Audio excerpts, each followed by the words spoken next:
সুধী জ্যোতিষপ্রেমী ভাই ও বোনেরা, আশা করি সকলেই ভালো আছেন। তো অপরাহ্নে হাঁটাহাঁটির ফাঁকে ভাবলাম একটা ভিডিও ক্লিপ আপনাদের উপহার দেয়া যায় কিনা। তো আপনারা জানেন যে 30শে এপ্রিল রোজ বুধবার অক্ষয় তৃতীয়া।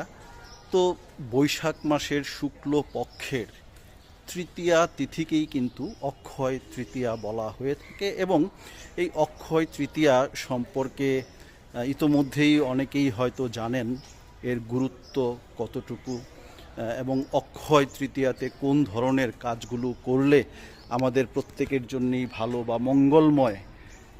আবার অনেকেই হয়তো এই সম্পর্কে এখনও তেমন কিছু জানেন না বা বিস্তারিত কোনো ধারণা নেই। তো জ্যোতিষপ্রেমী ভাই ও বোনেরা, মোটামুটি আপনাদেরকে আজকের এই ভিডিও ক্লিপে অক্ষয় তৃতীয়া সম্পর্কে কিছুটা জানানোর চেষ্টা করছি।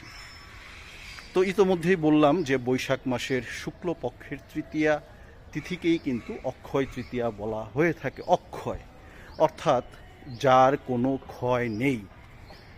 তো এই অক্ষয় তৃতীয়াতে আপনারা যদি কোনো ভালো কাজ করে থাকেন তাহলে সেটারও যেমন ক্ষয় নেই, অক্ষয় হয়ে থাকবে, ঠিক তেমনি যদি কেউ খারাপ কাজ কিংবা মন্দ কাজ করে থাকে তাহলে সেটারও কিন্তু ক্ষয় নেই বা ক্ষয় হবে না। অর্থাৎ এই দিনে আপনি যে কাজই করবেন সেটা 100 গুণ হয়ে আপনার কাছে রিটার্ন আসবে।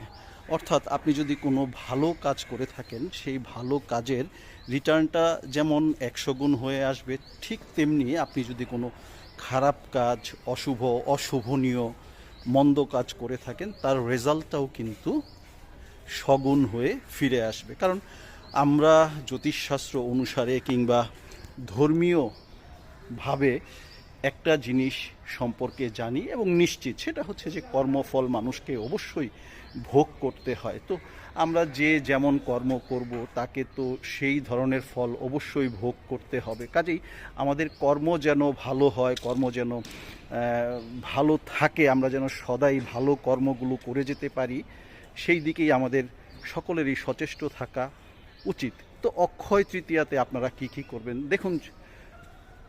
আগামীকাল অক্ষয় তৃতীয়া বুধবার। তো আমি যখন ভিডিও ক্লিপটি আপলোড করব তার কিছু সময় পরেই কিন্তু অক্ষয় তৃতীয়া শুরু হয়ে যাবে। তো এই তৃতীয়াতে কথিত রয়েছে আপনারা যদি সোনা দানা ক্রয় করেন, রূপো ক্রয় করেন, বা যারা সোনা রূপা ক্রয় করতে পারবেন না তারা যদি